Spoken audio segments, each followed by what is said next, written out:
The vanilla buttercream on my grocery store birthday cake melts under the flickering fluorescent light of my apartment kitchen.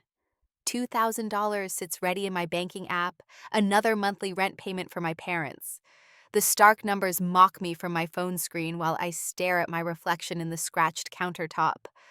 A soft chime breaks the silence.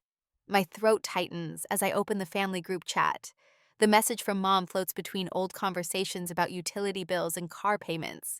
No one's coming to your party. Grow up. The words blur before snapping back into focus. I read them again, remembering the careful way I'd phrased the invitation. Come celebrate if you can. No pressure. No gifts needed. My thumb hovers over the keyboard. The cursor blinks, waiting. I type a single word, understood. The banking app glows as I switch screens. My finger traces the familiar path to the scheduled payment section. 4 years of temporary support flash through my mind. Dad's minor heart scare that launched 1,000 guilt trips, Lucas promising to find work any day now. Mom's voice growing colder with each request granted. The cancel button pulses red. My hand doesn't shake as I press it. Cancel scheduled payment of $2,000 to Walter Morgan. I tap, confirm. The kitchen feels different suddenly, like the air has shifted. My shabby apartment with its peeling linoleum and temperamental AC unit represents every sacrifice I've made, every dream postponed, every boundary crossed. 4 years ago, I sat in the hospital waiting room while Dad recovered from what turned out to be indigestion, not a heart attack. Mom wrung her hands, whispered about mortgage payments and medical bills. Lucas paced his university tuition notices crumpled in his pocket. Just until things stabilize. Dad had said, his voice weak, but his eyes sharp. You're doing so well in your career, honey. We're so proud. That pride grew with each request. Cell phone bills, car insurance, property taxes. The universe of their needs expanded while my world shrank to fit inside my one-bedroom apartment. My recent promotion to IT support coordinator earned celebrations. Not for the achievement, but for the salary bump. Mom's eyes lit up as she calculated the additional dollars. Dad patted my shoulder, already planning upgrades to his golf club membership. My laptop whirs to life as I pull up the Excel spreadsheet tracking 4 years of family support. The numbers march down the screen in neat rows: $2,000 monthly rent, $489 car payment for the SUV. Lucas drives $378 phone bill for 4 lines, countless emergency expenses. The total at the bottom stretches past $130,000. The practical birthday gifts I bought myself this morning sit in their Target bag on the counter: 3 pairs of Black Sox shampoo, a new phone charger to replace the fraying one. The same items I've gifted myself every year, while paying for Lucas's spring break trips and Mom's latest kitchen renovation. My phone buzzes again. The family chat is filled with new messages. Lucas, should we get her a toilet brush too, Dad? Ha ha ha ha. Mom, she loves those practical gifts. The laughter emojis pile up like stones. My face remains smooth as I open my laptop's file manager and create a new folder. I label it Records in capital letters that feel like a declaration of war. The methodical clicking of my mouse fills the silence as I begin canceling auto payments. Credit cards, utility accounts, car insurance. Each confirmation screen glows with possibility. The cake sits forgotten, frosting soft and melting. I cut a single precise slice and place it on a paper towel. No need to dirty a plate I'll have to wash. The first bite tastes like freedom. My phone lights up with the first panicked text from Mom, then another from Dad, 3 from Lucas in rapid succession. I turn the phone face down and take another bite of cake. Sometimes the most expensive gift you can give yourself is the word no. Tomorrow, they'll discover what happens when their backup plan develops a backbone. Tomorrow, there will be tears and threats and guilt-soaked voicemails. But tonight, I eat my cake in peaceful silence, planning my next move. After 4 years of saying yes, I've finally remembered how to use the word they fear most: no.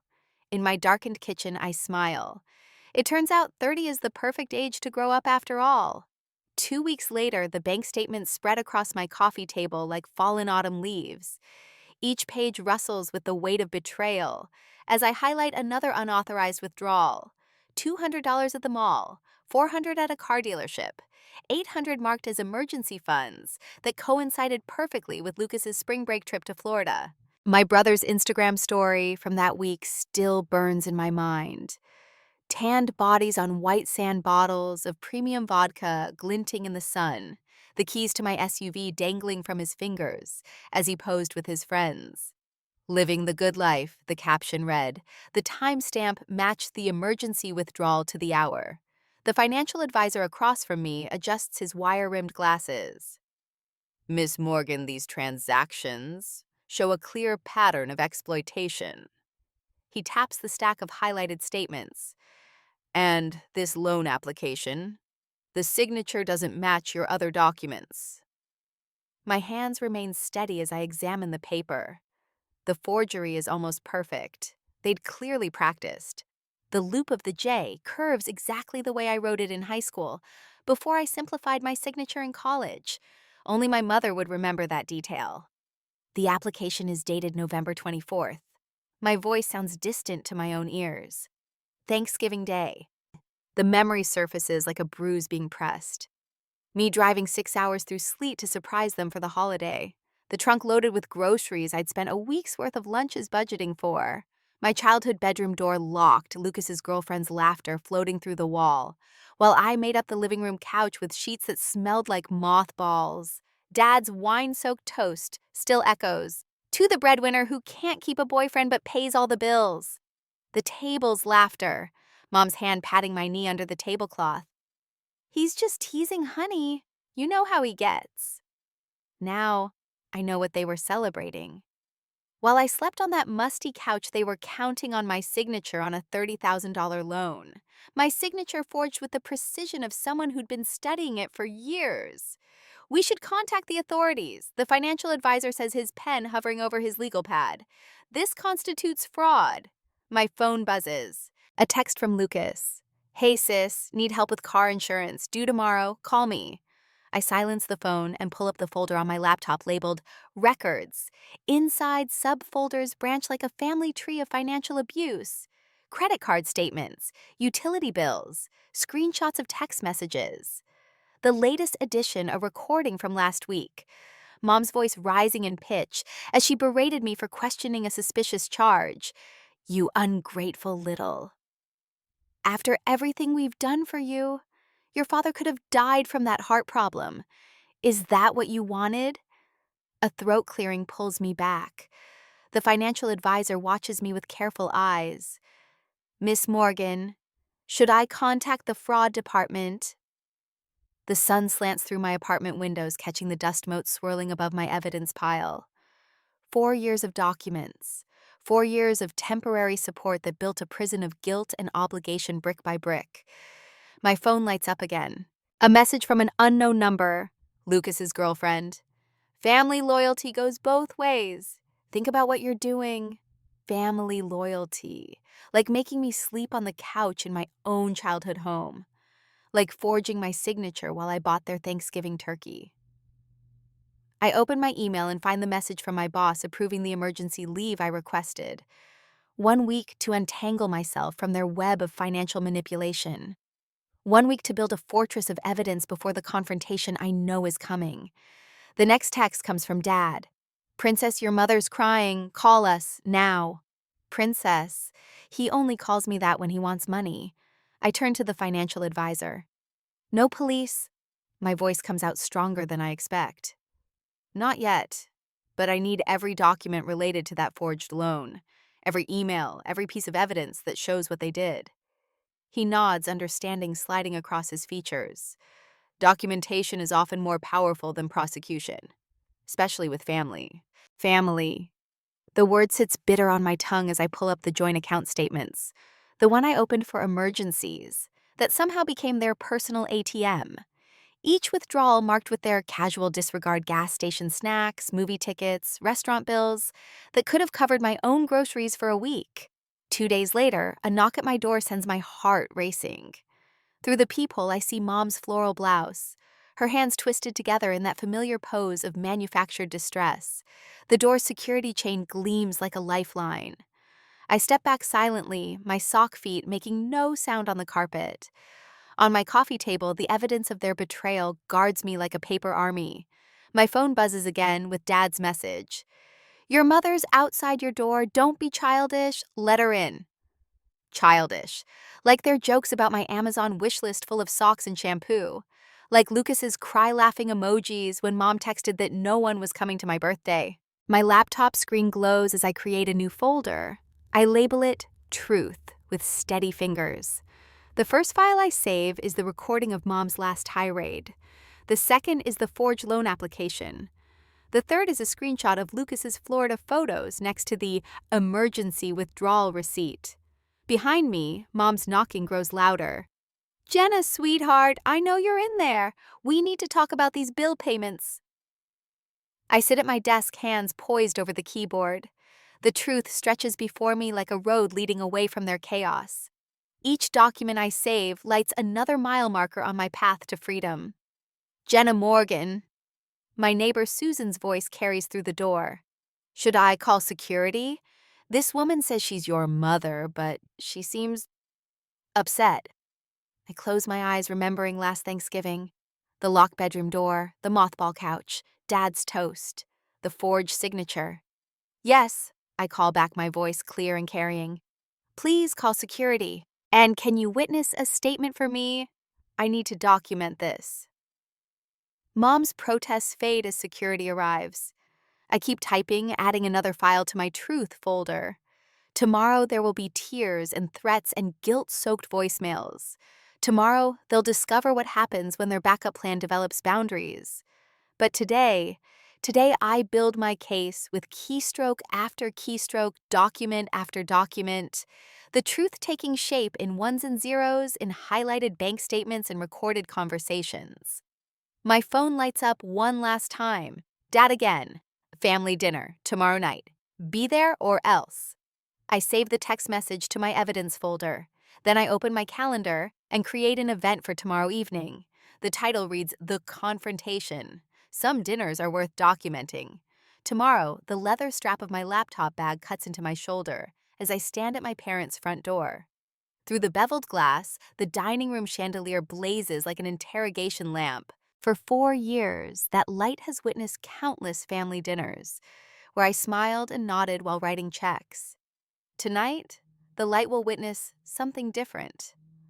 Mom opens the door with her Sunday smile, the one reserved for church potlucks and loan officers. Sweetheart, we were starting to worry. Her arms open for a hug I don't step into. Traffic. I adjust the folder under my arm labeled Truth in block letters that match the steel in my spine. The house smells like pot roast and desperation. Mom bustles toward the kitchen, chattering about cooking my favorite meal. Pot roast hasn't been my favorite since I was 12, but she's never noticed. Lucas slouches at the dining room table, thumbs dancing across his phone screen. Probably texting his friends about his personal ATM showing up for dinner. The car I pay for sits in the driveway behind mine, mud splattered across its hood from his weekend job hunting trips to the lake. Dad stands at the head of the table, master of ceremonies, in his golf club polo. Princess, come give your old man a hug. I place my laptop bag on the table. The folder follows with a soft thud that makes Lucas flinch. Let's skip the performance tonight. My voice comes out steady, practiced from 100 rehearsals in my apartment mirror. I'm here to talk business. Mom's spoon clatters against the pot. Business? This is family dinner, honey. Let's eat first. No. The word slices through her nervous laughter. We talk now. Dad's charm curdles into something harder. Now listen here, young lady, we're having some family difficulties. Really. I unzip my laptop bag. Tell me more about these difficulties while I share some documentation. Documentation? Mom's laugh stretches thin. What an odd thing to bring to dinner. The HDMI cable snakes from my laptop to their TV like a live wire. Lucas stares at his plate, while Dad's knuckles whiten around his water glass. Mom flutters between the kitchen and dining room, a sparrow looking for escape. Before we continue, I say, clicking open the first file, I'd like to share some interesting reading material. The loan application fills the screen, my forged signature, a cracked mirror of the real thing. Mom drops her serving spoon. There must be some mistake, Dad starts, but I hold up one finger. I'm not finished. Click. Instagram stories flood the screen. Lucas with his friends in my car, bottles of expensive whiskey on the hood. Best gift from my sister, reads the caption. The timestamp matches a week I worked 60 hours to cover an emergency transmission repair. Click. Text messages between my parents discuss maintenance fees and reasonable support expectations, like I'm an ATM they're planning to rob. Click. Bank statements highlight recreational spending sprees that coincide with their tearful calls about empty cupboards and overdue bills. Click. A voice recording plays Mom's voice through the speakers. Pay your brother's tuition, or you'll regret what happens to this family. Their faces transform as each piece of evidence lands. Dad's charm rots into rage. Mom's tears, always on command, look real for once. Lucas shrinks into his chair, phone forgotten. This is ridiculous, Dad sputters. You're taking everything out of context. The context is 4 years and $130,000. My finger hovers over the keyboard. Should I show the spreadsheet breakdown? You ungrateful little... Dad surges up, but I don't flinch. Careful. My voice could freeze hell. The next words out of your mouth might end up in a police report instead of just my records. Mom collapses into a chair. We're your family. How could you do this to us? Family. The laugh feels foreign in my throat. Family doesn't forge loan documents. Family doesn't mock birthday wishes. Family doesn't treat their daughter like an ATM. Lucas finds his voice small and whining. Those Instagram posts were jokes. Everyone knew they were jokes. Funny. I pull up his private messages. Like this joke to your friends about your backup wallet. Or this one about working overtime being for suckers when you have a sister to milk. That's not what I meant. His eyes dart between our parents, searching for rescue. Of course it is. I close the laptop. But the jokes end tonight. Dad slams his hand on the table. Water glasses jump. You listen to me, young lady, after everything we've done for you. You mean everything I've done for you. I stand shoulders straight. Let me outline the new reality. The money stops. All of it. The rent payments, car payments, phone bills, credit cards. I've already canceled everything. Mom wails. The sound bounces off family photos where my smile grows dimmer with each passing year. You can't. Lucas half rises. I need that car for interviews. Sell your whiskey collection. And my gaze sweeps the table. I've documented every manipulation, every forged document, every threat. My lawyer has copies. Try to contact my workplace again, and they will go to the police. I withdraw a final document from the folder. The restraining order application sits untouched on the polished wood. This is a draft. Whether it becomes reality depends on you. My heart pounds victory drums against my ribs. Any future contact must begin with an acknowledgement of everything you've done. Until then, lose my number. You're making a mistake. Dad's voice drops to a growl. You'll regret this. No. I shoulder my laptop bag. I already regret not doing it sooner. Their voices tangle behind me as I walk to the door. Threats, tears, promises. They sound tinny and far away, like a radio losing signal. The night air tastes like freedom. Stars wink overhead as I slide into my car, hands steady on the wheel. In my rearview mirror, the dining room light spills across the lawn like a spotlight on an empty stage. The show is over. The truth has played its final scene. I drive away from the house that stopped being home the moment I learned to say no. Tomorrow, they'll discover what happens when their backup plan develops a backbone. Tomorrow, there will be tears and threats and guilt-soaked voicemails. But tonight I drive toward a future where my worth isn't measured in dollar signs, where my birthday cards won't come with price tags, where the word family might someday mean something more than an invoice. The highway stretches ahead, dark and wide and full of possibility. I press the gas pedal and don't look back. At the present, the notification on my phone reads like a bomb threat. Lucas found my work email through LinkedIn. I forward his message to my growing evidence folder without opening it, my hands steady as stone. Radio silence shattered by a digital temper tantrum. My new number rings. Unknown caller, Austin area code. The voicemail notification pops up seconds later. I delete it unheard, adding the number to my block list. Fourth one this week. The certified letter sits in my printer tray, crisp and official on law firm letterhead. My attorney's precise language outlines the consequences of continued contact, workplace harassment, social media, defamation, attempted financial fraud. The words carry the weight of restraining orders waiting to be filed. I sign my name, still Jenna for now, in black ink that bleeds slightly at the edges. The pen scratches against paper like a key cutting new grooves. My signature looks foreign, a relic of who I used to be. My one-bedroom apartment in Portland holds none of the ghosts I left behind in Texas. The walls gleam fresh white bare, except for my IT certifications and a single framed photo from college graduation. Before Dad's heart attack, that turned out to be indigestion. Before I became the family ATM. The moving truck delivered only what sparked joy or served function. My grandmother's quilt, my laptop, professional clothes for my new remote position. The rest I donated or sold, including the SUV I'd paid off for Lucas. Let him explain that disappearance to his fraternity brothers. The next day, the name change paperwork waits in a manila envelope marked Priority, Elizabeth Morgan. My middle name, my mother's maiden name twisted into something new, an identity for the fire of necessary endings. My phone buzzes again, a text from my new therapist confirming tomorrow's appointment.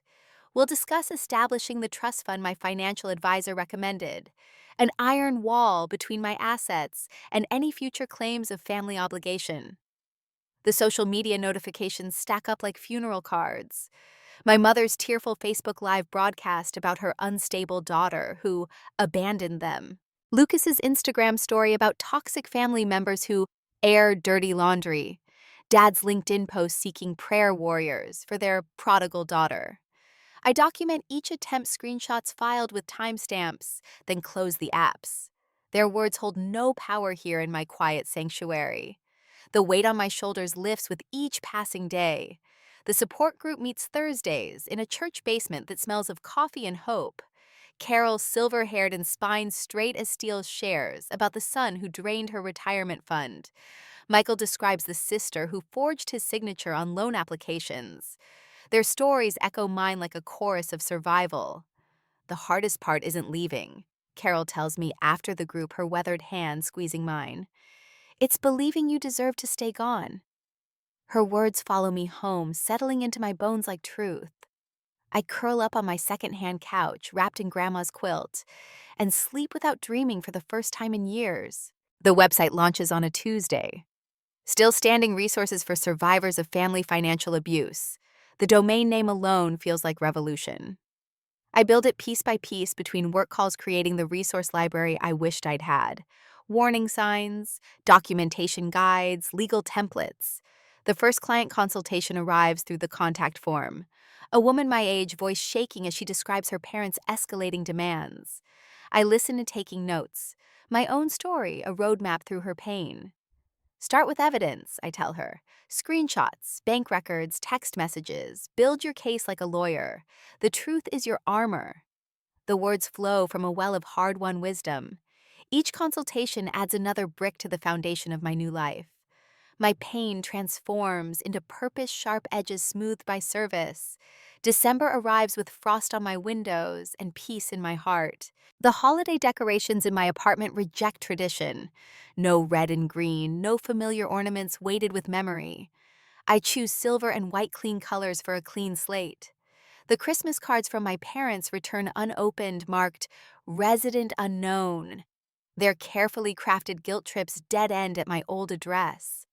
I light a candle, open a bottle of wine, and celebrate the quiet. My therapist calls it grieving the living. The family I lost lives on without me, but the versions of them I loved exist only in memory.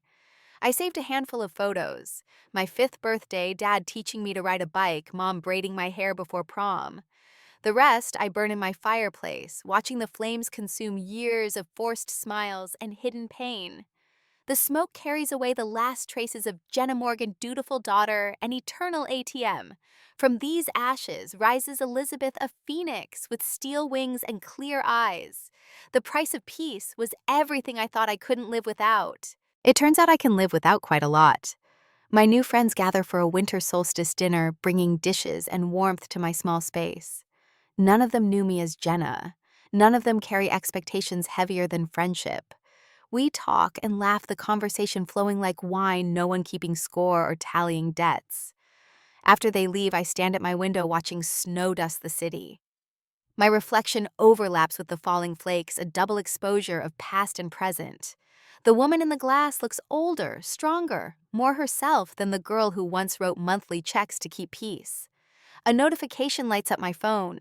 Another survivor reaching out through the website. Tomorrow, I'll answer her call, share my roadmap, and help her find her way to freedom. Tonight, I simply breathe, counting blessings that cost nothing but courage. Sometimes the most expensive gift you can give yourself is the strength to walk away. The price of peace is everything that once felt essential. The reward is learning how little you truly need. I raise my wine glass to my reflection, to the woman I'm becoming, to the power of no. Merry Christmas to me, I whisper. The words ring true in my quiet apartment, a prayer answered by my own hands. Outside, the snow continues to fall, covering all tracks, marking everything clean and new. The black envelope stood out among the junk mail in her P.O. box. Elizabeth recognized her mother's handwriting instantly. The precise loops, the slight right slant. Her chest tightened, muscles contracting around her lungs until each breath required conscious effort. The security camera above the post office counter captured her moment of stillness, fingers hovering over the envelope like it might burn. She slipped it into her bag without opening it, between her laptop and the leather-bound journal where she tracked her progress. The drive home stretched longer than usual, traffic lights holding her hostage at every intersection, while the envelope radiated presence from the passenger seat. Her apartment welcomed her with the scent of fresh coffee and lemon cleaner. Elizabeth placed the envelope on her kitchen table, centered it precisely between the salt and pepper shakers. The afternoon sun caught its edges, casting a shadow that seemed too large for such a small thing. 24 hours. That's how long she let it sit there. Through a client consultation about financial boundaries, through her evening yoga routine, through breakfast and lunch the next day. The envelope waited, patient as her mother never was. "What are your thoughts about opening it?" Dr. Martinez asked during their session the next day, her calm presence steady through the video call. Elizabeth adjusted her laptop screen. "Part of me wants to know if there's any acknowledgement, any real understanding. And the other part, how knows better." Elizabeth touched the small scar on her palm, from the time she'd tried to catch a falling glass at one of her family's dinner arguments. "I've learned to trust the part that knows better." Her closest friend, Margot, called that evening voice warm through the speaker. "Whatever you decide, I've got your back. Want me to come over?" "No." Elizabeth traced the edge of the envelope with her fingertip. "This needs to be just me." She set up her phone to record, propped it against a stack of books. The red light blinked steady as she sliced the envelope open with the silver letter opener from her new desk set. Her mother's familiar perfume wafted up gardenias and manipulation. The letter unfolded with crisp precision, 3 pages of Patricia Morgan's attempts at mastery. Elizabeth read each line aloud, her voice growing steadier with each paragraph of accusations disguised as concern. "We know you've been spreading stories about us. Your father barely sleeps thinking about how you betrayed us. Lucas had to drop out because you abandoned him. The neighbors ask what happened to you. We made mistakes, but you aired everything. You ruined us. Maybe one day you'll grow up." Elizabeth set the pages down. The sun had shifted afternoon light, painting different shadows across her kitchen table. She touched the small silver pendant at her throat, the one she'd bought herself, to replace the gilt-weighted jewelry her mother used to give her. The envelope sat empty, mouth open like her mother's endless demands. Elizabeth picked up her favorite pen, the heavy one that wrote smooth as water. On the cream-colored front panel, she wrote 3 words in her clearest handwriting: "I already did." Her phone kept recording as she slipped the letter back inside, sealed it with a piece of clear tape, and wrote her parents' address in the center. No return address needed. They'd know who it was from. She documented everything, photographed the envelope, scanned the letter, saved the recording. Each piece of evidence filed away in her growing digital archive labeled Truth. The post office closed in 20 minutes. Elizabeth grabbed her keys, then stopped. She looked around her apartment, really looked. The vintage travel poster she'd always wanted to hang. The soft blanket draped over her reading chair. The bookshelf filled with texts on financial independence and healing from family trauma. Her window overlooked the park where she took her Sunday walks, now uninterrupted by frantic calls about her brother's latest crisis. The small balcony held 3 thriving plants. She'd finally learned she could keep things alive when no one was constantly demanding her water. A text notification lit up her phone. A client she'd helped document her own family's financial abuse. 6 months free. Thank you for showing me the way out. Elizabeth smiled, remembering the frightened woman who'd first reached out through her Still Standing website. They'd built the evidence folder together, page by careful page. The post office will be open tomorrow. Tonight, she had a video call with her support group. 10 other survivors learned to guard their peace like the treasure it was. She slipped the envelope into her desk drawer between her business license and the trademark application for her consulting practice logo. Through the neighborhood grapevine, she heard fragments of her family's unraveling. Lucas had lost the car when the payment stopped, but still blamed the dealership. Her father's golf membership lapsed. Her mother's kitchen renovations stood half-finished cabinets gapings. The house she'd helped pay for listed for sale priced well below market value. Elizabeth felt the echo of their chaos like a distant storm watched it through bulletproof glass. Her compassion remained, but it no longer bled her dry. The sun set beyond her window, painting the sky in colors she'd never noticed when she was too busy managing her family's disasters. Her phone buzzed with another client message. "Should I send the evidence to my whole family?" Elizabeth typed her response, the words flowing from hard-won wisdom. "Document everything, save it all, but send it only if it serves your freedom. Some people never acknowledge the truth, even when it's written in their own words." She looked at the drawer holding her mother's letter. Such a small thing to represent the end of such a long chapter. But sometimes the shortest responses carried the most power. She already did. 3 words to answer a lifetime of demands. 3 words to close the door on guilt and games. 3 words that meant I grew up. I saw clearly. I chose myself. The evening settled around her like a warm shawl. Tomorrow she'd mail the letter. Tomorrow she'd help another client document their path to freedom. Tomorrow she'd continue building her life brick by steady brick. But tonight she sat in her quiet kitchen wrapped in hard-won peace, finally grown enough to know that some questions don't deserve answers.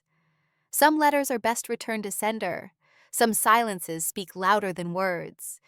She was no longer the girl who jumped at every family text. No longer the woman who drained her accounts to fill their bottomless needs.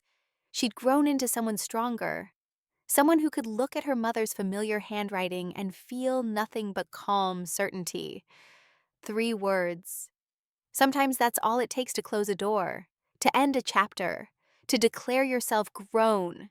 I already did. Period. Full stop, the end. 3 years later, the laptop screen bathes my office in a gentle glow as I adjust my webcam. Sarah's face appears in the Zoom window, her fingers twisting a tissue until it shreds, just like I used to do. "They're saying I'm ungrateful," she whispers. "That a good daughter would never." Her voice cracks. I lean forward, letting my counseling certification catch the light behind me. Not for show, for proof that someone can rebuild from ashes. "Sarah, when was the last time you felt truly safe around them?" The question hangs between us. Her eyes widen, then fill with tears. It's the same realization I had 3 years ago in my old Austin apartment, staring at a birthday cake meant for one. "I can't remember," she finally admits. I nod, reaching for my leather-bound notebook. "Then let's start there." The morning unfades in 45-minute increments. Between clients, I water the spider plant by my window, A gift from Marcus, who understands why I need to nurture something that thrives on minimal care.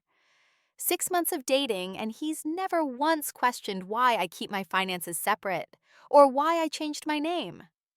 At lunch, I reviewed the final draft of my guide, Documentation: The Path to Freedom. The publisher wanted something splashier, but flashy doesn't heal. Truth does. My phone buzzes with a text from the community center. They've confirmed the space for next week's support group. 20 survivors gathered to share their stories. 20 people choose themselves. The afternoon client is new. Barbara, 72. Her silver hair perfectly coiffed. She holds up a credit card statement with shaking hands. "My Tommy," she says. "My baby boy. He said it was just until his business took off." My chest tightens. I remember my own brother's promises, his laughter in the family group chat. "Barbara," I say softly, "would you like to know what financial abuse looks like?" She flinches at the word abuse. I did too once. By session's end, she's holding a folder labeled My Truth, the same system that freed me, refined by 3 years of helping others escape. The sun sets as I finish my case notes. Marcus texts about dinner. "Your choice tonight, no pressure." At 3 words that still make me smile, I pack up, straightening the wall of thank you cards. Not for decoration, for the newly free, who need to see possibility. A mother who reclaimed her retirement. A grandfather who stopped bankrolling his grandson's addictions. A sister who learned that love shouldn't cost her future. My key card beeps me out of the building. The evening air carries the scent of blooming jasmine. 3 years ago, I couldn't smell anything through the panic. Now each breath fills my lungs with certainty. The community center lights glow warmly as I pull into the parking lot. Inside, chairs form a circle. Some already hold nervous bodies clutching folders and phones with recorded proof of their pain. I set my bag down, clip on my name tag. Elizabeth Morgan Still Standing Support Group. "Welcome," I say, meeting each pair of eyes. "You're probably wondering if you're doing the right thing by being here." A younger woman nods, knuckles white around her purse strap. "Let me tell you about my 30th birthday," I begin. About a cake I bought myself and a message that finally made me see the truth. They lean in, not because I'm special, because they recognize their own story and mine. "Boundaries aren't walls," I tell them, watching hope spark in tired eyes. "They're foundations. And tonight, we're going to help you build yours." Later, I stand at my apartment window. The city sparkles below each light, a story I'll never know. My reflection shows a woman I barely recognize from 3 years ago. Her shoulders rest easy. Her smile comes without calculation. My phone chimes. A text from today's new client. I did it. I showed them the evidence and walked away. My fingers tap out the reply I wish someone had sent me. "The first day of your real life begins now." The words glow on my screen, a truth I had to learn alone, but others won't have to. Because sometimes walking away isn't cruel, it's courageous. You can love people and still say, "This ends with me." Behind me, my dining table holds place settings for 8. Tomorrow night, my chosen family comes for dinner. No bank statements disguised as placemats. No price tag on belonging. Just people who love me not for what I give, but for who I am. I touch the window glass, cool and solid like the boundaries I've built. My phone lights up again. Another message from a client turned survivor. "Thank you for showing me the way out." I smile, remembering the words I once returned to sender on my mother's envelope. I already did. Outside my window, the city keeps breathing. Inside, I'm finally home.